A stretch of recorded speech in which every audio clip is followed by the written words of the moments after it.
Assalamualaikum warahmatullahi wabarakatuh. Hai semuanya, selamat datang di storytelling kami. Sebelum masuk ke ceritanya, kami akan menjelaskan beberapa hal.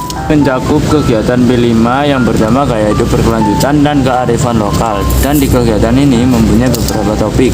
Topiknya adalah storytelling dan menanam pohon untuk gaya hidup berkelanjutan. Lalu Deng Pacul Goang untuk kearifan lokal. Dan kelompok kami memilih tema gaya hidup berkelanjutan, topik storytelling. Sebelum masuk, lanjut kami akan memperkenalkan diri terlebih dahulu. Halo, nama saya Delvin Aurelia Arya Pramana, kelas 51, absen 10. Hai semuanya, nama aku Mutiara Farah Naila dari kelas 51, absen 24. Nama saya Naval Triandrianto dari kelas 51, absen 25. Halo, nama aku Quinsa Almeira, aku dari kelas 51, absen 26.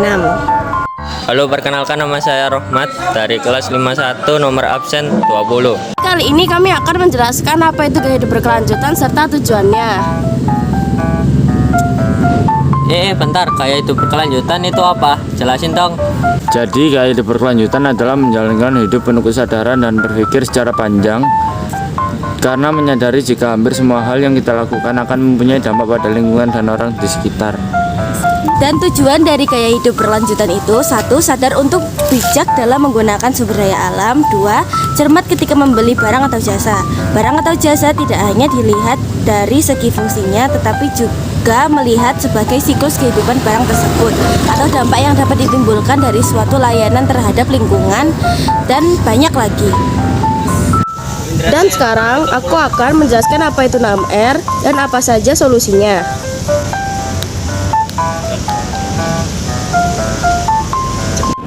Jadi 6R itu terdiri dari 1. Rating. Nah, rating itu adalah memikirkan kembali apa yang akan kita beli. Sebelum beli, kita harus tahu kita membutuhkan barang itu atau barang itu bermanfaat bagi kita. Dan jika sudah mempunyai barang yang fungsinya sama, sebaiknya tidak usah beli barang tersebut. Cara menerapkannya, kita bisa menggunakan barang yang kita punya, menggunakan barang thrift, dan jika opsi di atas tidak bisa dilakukan, maka membeli barang bisa dijadikan pilihan terakhir. Belilah barang sesuai kebutuhan, bukan keinginan.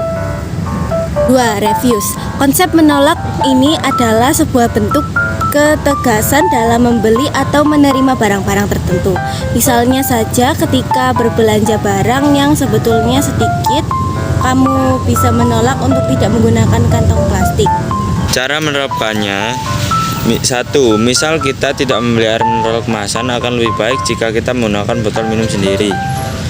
2. Inisiatif membawa tas sendiri saat berbelanja, sehingga mengurangi kantong plastik. 3. Membawa tempat makan sendiri atau bekal. 3. Reduce. Prinsip reduce adalah mengurangi penghasilan sampah yang mungkin akan dihasilkan dalam suatu limbah rumah tangga. Mengurangi sampah-sampah yang akan menumpuk dan menjadi limbah rumah tangga. Cara menerapkannya: 1. Misal kita tidak menggunakan tisu untuk membersihkan tangan atau wajah. 2. Belilah barang yang dapat diisi ulang. 3. Hindari penggunaan alat makan sekali pakai. 4. Reuse menjadi salah satu alternatif dalam mengelola sampah yang ada di dalam rumah.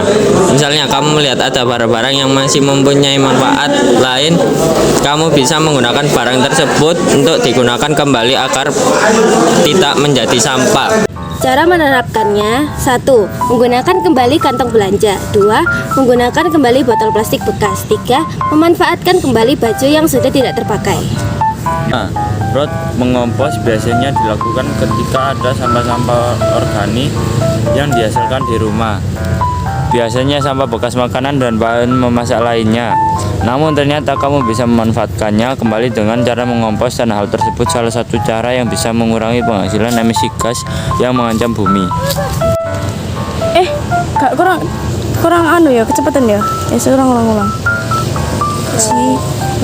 Cara menerapkannya dengan mengolah sampah dapur menjadi kompos sehingga mengembalikan zat organik ke alam untuk kesuburan tanah.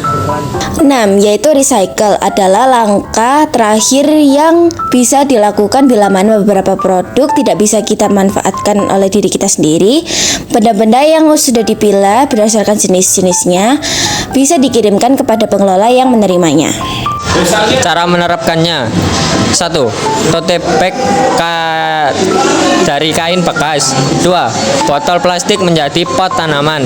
3. Lampu hias dari kaleng bekas dan lain-lain. Oh, jadi itu 6R. Dijadikan uang loh, kita bisa menjual barang-barang daur ulang yang kita buat itu. Apalagi buat kita yang masih pelajar, bisa nih nambah-nambah uang jajan kita. Lalu bisa sangat bermanfaat bagi lingkungan kita, apalagi saat mendaur ulang sampah kita bisa membuat barang-barang yang indah. Iya juga ya, ide yang bagus tuh. Ayo kapan-kapan kita membuat kerajinan dan menjualnya yuk. Ayo.